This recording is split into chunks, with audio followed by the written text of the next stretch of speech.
नमः शिवाय। जय माता रानी। दोस्तों, आप देख रहे हैं आपका अपना YouTube चैनल व्रत त्योहार टोटके। मैं हूं आपके साथ रिमझिम शर्मा। या देवी सर्वभूतेषु मां ब्रह्मचारिणी रूपेण संस्थिता, नमस्तस्यै नमस्तस्यै नमस्तस्यै नमो नमः। दोस्तों, आज इस वीडियो में मैं बात कर रही हूँ चैत्र नवरात्रि के दूसरे दिन माँ के किन स्वरूप की हम पूजा अर्चना करेंगे। इस दिन माता की पूजा विधि क्या होगी, माता का मंत्र क्या है, इस दिन का रंग क्या होगा, माता को हम भोग में क्या अर्पित करेंगे और माता के किन मंत्रों का हमें इस दिन जप करना चाहिए।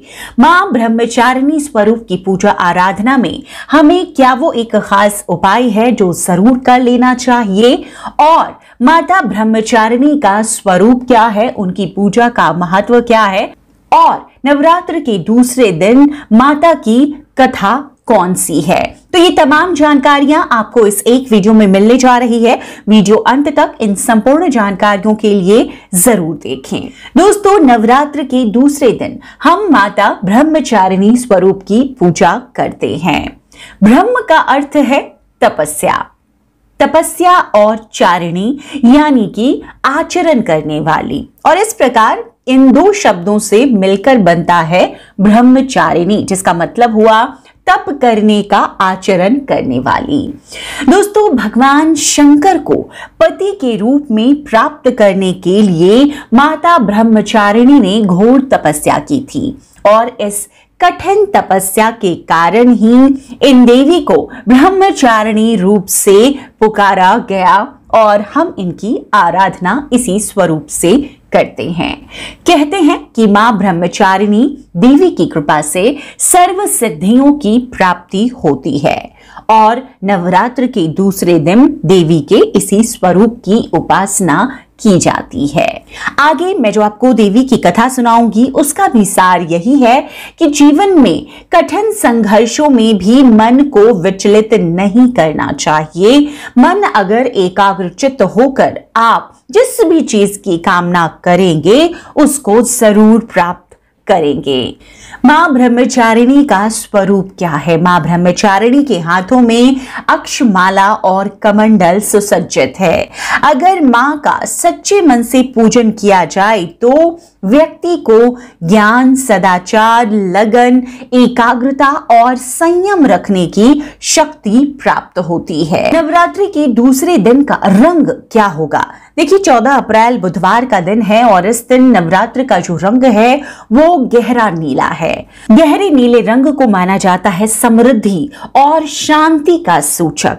तो इस दिन हमें गहरा नीला रंग पहनकर मां ब्रह्मचारिणी की पूजा आराधना में लीन रहना चाहिए। दोस्तों, शिव पुराण और रामचरितमानस में लिखा गया है कि मां पार्वती ने भगवान शिव को पति के रूप में प्राप्त करने के लिए 1000 सालों तक फलों का सेवन किया और तपस्या की। इसके पश्चात 3000 सालों तक पेड़ों की पत्तियों को खाकर उन्होंने तपस्या की थी और उस कठोर तपस्या के बाद ब्रह्मचारिणी स्वरूप की माता को प्राप्ति हुई। तो नवरात्रि के दूसरे दिन माता के भक्त अपने मन और मस्तिष्क को ब्रह्मचारिणी के श्री चरणों में एकाग्रचित्त करके स्वादिष्ठान चक्र में स्थित करते हैं। उनके मंत्रों का जप करते हैं और जो भी मनचाही इच्छा हो वो पूरा होने का मां वरदान उन्हें देती हैं। दोस्तों, अब मां ब्रह्मचारिणी की पूजा आराधना नवरात्र के दूसरे दिन आप किस प्रकार करेंगे ये मैं आपको बता दूं। तो इस दिन आपको सुबह उठकर नित्य क्रमों से अपने निवृत्त हो जाना है। आपको स्वच्छ वस्त्र धारण कर लेना है। वस्त्र अगर आप इस दिन नीला धारण करें तो उत्तम है। उसके बाद मां ब्रह्मचारिणी के स्वरूप की पूजा आराधना करनी है। कई लोग ये सवाल करते हैं क्या हर दिन मां के अलग अलग स्वरूपों की फोटो उन्हें जरूरी है पूजा के लिए। ऐसा नहीं है दोस्तों, आप माता दुर्गा की एक प्रतिमा स्थापित करें या जो भी मूर्ति फोटो आपके पास है उसे स्थापित करेंगे और उन्हीं की पूजा आराधना करेंगे। मन में आपको सिर्फ ध्यान रखना है इस दिन मां ब्रह्मचारिणी के दूसरे स्वरूप की। उसके बाद माता की अक्षत, रोली, चंदन, धूप, दीप से पूजन अर्चन आप करेंगे। माता को हर रोज, जैसा मैंने कहा कि कुछ नहीं अर्पित कर सकते हैं तो एक गुड़हल का फूल ही अर्पित कर दें। लाल गुड़हल का फूल मां दुर्गा के सभी स्वरूपों को अति प्रिय है, तो मां को एक गुड़हल का फूल अर्पित करें। मां को आप चाहें तो पंचामृत से स्नान करा सकते हैं। अगर आपके पास फोटो है तो आप छींटे ही लगा सकते हैं, प्रतिमा है तो आप उनका पंचामृत स्नान कराएं। पंचामृत के लिए हमें दूध, दही, घी, शहद और शक्कर चाहिए होता है। इसे मिलाकर के थोड़ा सा पंचामृता बना लें और माता को स्नान कराएं।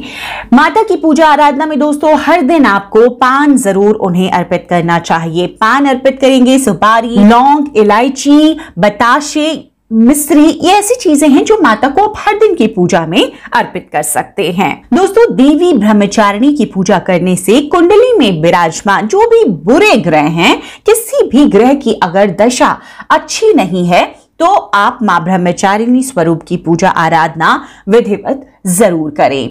मां ब्रह्मचारिणी की पूजा से माता तो प्रसन्न होती ही हैं, महादेव भी प्रसन्न होते हैं और भक्तों को मनचाहा वरदान देते हैं। दोस्तों, अब माता को भोग में आपको क्या भोग लगाना चाहिए? माता को भोग में आप चीनी का भोग लगा सकते हैं अगर और कुछ नहीं आप लगाना चाहते हैं।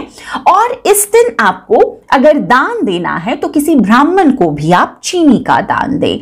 ऐसा करने से मां बहुत ही ज्यादा प्रसन्न होती हैं। दोस्तों, अब माता की पूजा आराधना आपको सुबह भी करनी है और संध्या काल में भी करनी है। संध्या काल में आप सिर्फ भोग लगाएं और उसके बाद माता की आरती जरूर करें। तो दोस्तों, अब बारी आती है कि मां ब्रह्मचारिणी की पूजा आराधना में हमें क्या वो विशेष उपाय करनी चाहिए। तो दोस्तों, मैंने आपको बताया है पूजा विधि में ही, लेकिन मैं बता दूं आपको, अगर पूजा विधि में कोई अन्य चीजें आप भोग में लगा रहे हैं या माता का स्नान आप पंचामृत से नहीं करा पाते हैं तो आपको इस उपाय को ध्यान में रखकर ऐसा जरूर करना चाहिए। दोस्तों, मां ब्रह्मचारिणी स्वरूप को आपको कोई भी आपकी इच्छा हो, उस इच्छा की पूर्ति के लिए मिश्री का भोग लगाना चाहिए। इस दिन माता को आप चीनी का भोग लगाएं और इस दिन माता को आप पंचामृत से स्नान तो कराए ही, पंचामृत का भोग भी जरूर लगाएं।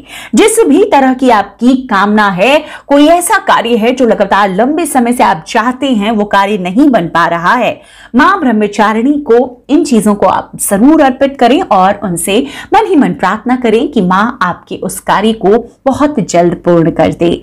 ऐसा जरूर होगा। दोस्तों, मां ब्रह्मचारिणी के मंत्र, मैंने आपको एक मंत्र बताया है जो प्रार्थना मंत्र है, वंदना मंत्र है, और मैं दूसरे मंत्र आपको बता देती हूं।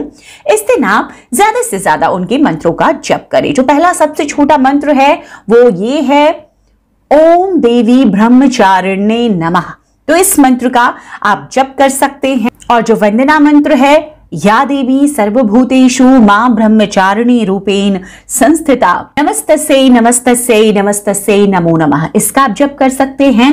मां का जो मंत्र है वो मंत्र इस प्रकार है, दधानाकर मध्याभ्याम अक्षमाला कमंडलु देवी प्रसीदतु मयि ब्रह्मचारिण्यनुत्तमा। तो इस तरीके से मां के ये 3 मंत्र मैंने आपको बताए, इन मंत्रों का आप जप कर सकते हैं। माता की आरती करनी चाहिए आपको, और माता की जो कथा है नवरात्र के दूसरे दिन की, वो भी आपको इस दिन जरूर सुननी चाहिए। तो दोस्तों, नवरात्रि के दूसरे दिन आपको इस कथा का श्रवण जरूर करना चाहिए। कथा इस प्रकार है, पूर्व जन्म में देवी ने हिमालय के घर में पुत्री के रूप में जन्म लिया था और नारद जी के उपदेश से भगवान शंकर को पति के रूप में प्राप्त करने के लिए घोर तपस्या की थी। इस कठिन तपस्या के कारण ही उन्हें ब्रह्मचारिणी नाम से पुकारा जाता है। 1000 सालों तक उन्होंने केवल फल फूल खाकर बिताए, 100 वर्षों तक केवल जमीन पर रहकर शाक पर निर्वाह किया। कुछ दिनों तक कठिन उपवास रखे और खुले आकाश के नीचे वर्षा और धूप के घोर कष्ट सहे। 3000 वर्षों तक टूटे हुए बिल्व पत्र खाए और भगवान शंकर की आराधना करती रहीं। इसके बाद तो उन्होंने सूखे बिल्व पत्र खाना भी छोड़ दिया। कई हजार वर्षों तक निर्जल निराहार रहकर तपस्या करती रहीं। पत्तों को खाना छोड़ देने के कारण ही इनका नाम अपर्णा भी पड़ा। कठिन तपस्या के कारण देवी का शरीर एकदम क्षीण हो गया। देवता, ऋषि, सिद्धगण, मुनि सभी ने ब्रह्मचारिणी की तपस्या को अभूतपूर्व पुण्य कृत्य बताया, सराहना की और कहा कि हे देवी, आज तक किसी ने इस तरह की कठोर तपस्या नहीं की। यह तुम्ही से ही संभव थी। तुम्हारी मनोकामना परिपूर्ण होगी और भगवान चंद्रमौली शिवजी तुम्हें पति के रूप में प्राप्त होंगे। अब तपस्या छोड़कर घर लौट जाओ, जल्द ही तुम्हारे पिता तुम्हें बुलाने आ रहे हैं। तो इस तरह की मां ब्रह्मचारिणी की कथा है, जिसमें उनकी कठिन तपस्या से उन्होंने भगवान शिव को प्राप्त कर लिया। दोस्तों, इस कथा को सुनने के बाद आप माता की आरती करें और उसके बाद इसी संपूर्ण विधि से नवरात्रि के दूसरे व्रत को संपन्न करें। दोस्तों, उम्मीद करती हूं कि मां ब्रह्मचारिणी स्वरूप की पूजा आराधना की यह संपूर्ण विधि आपके लिए उपयोगी साबित होगी। किसी भी अन्य तरह की जानकारी अगर मुझसे रह गई हो, आप उन जानकारियों के लिए कमेंट बॉक्स में कमेंट कर मुझसे जानकारी पूछ सकते हैं। अगर वीडियो पसंद आ रहे हैं दोस्तों, तो जरूर लाइक कीजिएगा, आगे शेयर भी जरूर कीजिए, ज्यादा से ज्यादा लोगों तक ये संपूर्ण जानकारियां पहुंच सके। नवरात्रि के सभी वीडियोस आपके साथ मैंने शेयर किए हुए हैं, उन वीडियोस को भी जरूर देखिए। वीडियो अंत तक देखने के लिए आप सभी का बहुत बहुत शुक्रिया। जय माता रानी दोस्तों।